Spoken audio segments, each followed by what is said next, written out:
Para falar mais com a gente sobre esse caso, está no nosso estúdio em São Paulo o advogado criminalista Roberto Dalmanto. Boa tarde, doutor Dalmanto. Muito obrigada pela sua participação. Doutor Dalmanto, eu gostaria de começar perguntando para o senhor, esse crime todo mundo lembra, ele mobilizou muito o Brasil, até porque durou muitas horas, né? Foram 5 dias desde o início até o desfecho, que foi um desfecho trágico.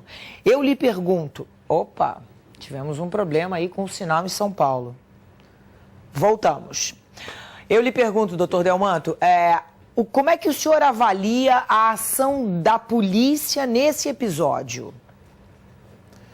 Boa tarde, Leilane. É um prazer estar na Globo News aqui, colaborando com todos nesse trágico evento.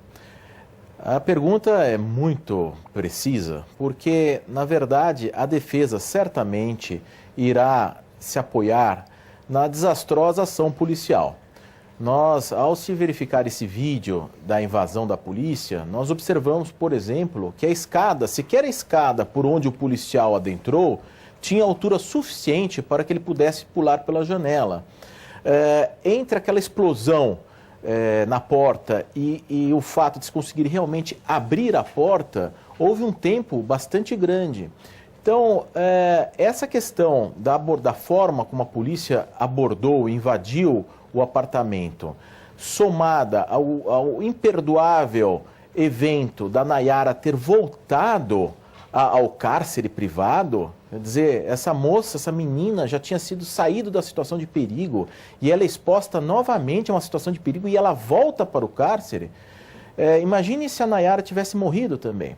Então, essa questão da polícia, da forma como o GAT agiu, ela deve ser muito lembrada, inclusive para tirar uma lição disso para outros casos, porque a Eloá já foi. Pelo menos que deste triste episódio nós tenhamos uma reflexão da forma de abordagem da polícia nesses eventos, porque eu acho que se tivesse sido outra, as chances de um desfecho das duas vítimas, das duas com vida, teria sido muito maior. Bom, essas críticas, eu comecei falando sobre essas críticas à ação policial, porque eu lembro que era o que mais chamava atenção na época, sem dúvida nenhuma, tudo que o senhor está dizendo aí, saltava aos olhos mesmo de pessoas que não são especialistas em todo o procedimento para salvar um refém. Tanto a volta da Nayara quanto a invasão do apartamento. Agora, isso em nada modifica o fato do Lindenberg ter atirado na menina, quer dizer, ela morreu porque ele atirou. Isso, de que maneira a defesa pode usar essa estratégia confusa e atrapalhada da polícia para tentar livrar o Lindenberg? A verdade é que a defesa, nessa árdua tarefa, aliás, até um elogio aos advogados, às defesas, porque a posição mais confortável é a da acusação. A acusação é uma posição muito confortável. A defesa está nadando contra tudo e todos. E é fundamental a defesa para dar um equilíbrio nesse sistema. Justamente daí a necessidade de ter um julgamento isento pelos jurados. E a defesa poderá, quem sabe, dizer o seguinte, que com aquela explosão, é difícil realmente, depois de tantos dias, com aquele estresse de madrugada e com uma explosão, a defesa poderá dizer o seguinte, que ele atirou para todos os lados, buscando se defender em tese de uma polícia com medo e acabou acertando a Eloá e a Nayara. Evidentemente que isso será sopesado pelo tribunal do júri, porque foram 2 tiros na Eloá e um tiro no rosto da Nayara. Quer dizer, mesmo dentro de um clima de uma explosão, vocês imaginem o que deve ter sido aquele barulho, aquela fumaça, e mesmo com aquilo tudo ainda apontar um revólver e acertar o alvo, acertar a Eloá e acertar a Nayara. Eu acredito que a defesa possa vir, inclusive, a explorar isto, ou seja, esta invasão abatalhoada, esta invasão atrapalhada, gerando lá dentro daquele apartamento um distúrbio tão grande e até aí um tiro não intencional contra as vítimas. Evidentemente que isto, como me perguntou, poderia ser uma das teses de defesa. Agora, os fatos que vão ser analisados apontam, de fato, para uma intenção pré-ordenada dele desde o início de matá-las e assim por diante. Agora, doutor Delmanto, isso, como o senhor estava dizendo, para a defesa, eu diria, a gente pode avaliar que é um caso mais delicado ainda do que o caso dos Nardoni com a Isabela, por exemplo? É mais indefensável? Toda causa tem defesa. Na verdade, a defesa não se subsume não necessariamente em uma absolvição. Uma boa defesa pode diminuir uma pena. Por exemplo, a pena máxima de todas as acusações, neste caso, a Lindenberg, chegaria a 108 anos. A pena mínima, se fosse tudo pela pena mínima, chegaria a 34 anos se houver condenação por todos os crimes. Poderá ser ele condenado aí a 50 anos, 60 anos, não se sabe. Mas, muitas vezes, a estratégia da defesa é justamente diminuir o prejuízo, né? Minimizar e evitar uma punição excessiva. É o trabalho do defensor. No caso dos Nardoni, nós tínhamos ali todo um mistério, quer dizer, foi um, não foi o outro, foram os dois, havia toda uma situação. Neste caso, não, ele é diferente. Não há dúvida que o tiro foi desfechado pela arma que ele portava, não é? O que vai se analisar são essas circunstâncias de como ele atirou e acertou os alvos, mesmo após uma bomba explodindo logo de madrugada, escuro, e mesmo assim ter acertado precisamente a Nayara e a Eloá. Quer dizer, como o senhor diz, né, já eram muitas horas de pressão, de tensão, e ele continuava muito focado no que ele pretendia fazer, porque as próprias testemunhas disseram desde o começo que ele falava que essa era a intenção dele. Doutor Delmanto, vamos mostrar só um pouquinho aqui, para quem não entende muito de tribunal de júri e tal, o que está acontecendo lá em Santo André. O auditório do Fórum de Santo André tem 182 lugares. Esses lugares estão ocupados por parentes e integrantes do Ministério Público e jornalistas também. Aqui você vê que, de frente para a plateia, está a juíza. A pessoa que você vê à direita do seu vídeo é a pessoa responsável pela transcrição, ou seja, por passar todo esse julgamento para o papel. E à esquerda estão a promotora, Daniela Hashimoto, e um advogado assistente da acusação. No canto esquerdo da sala ficam os advogados de defesa.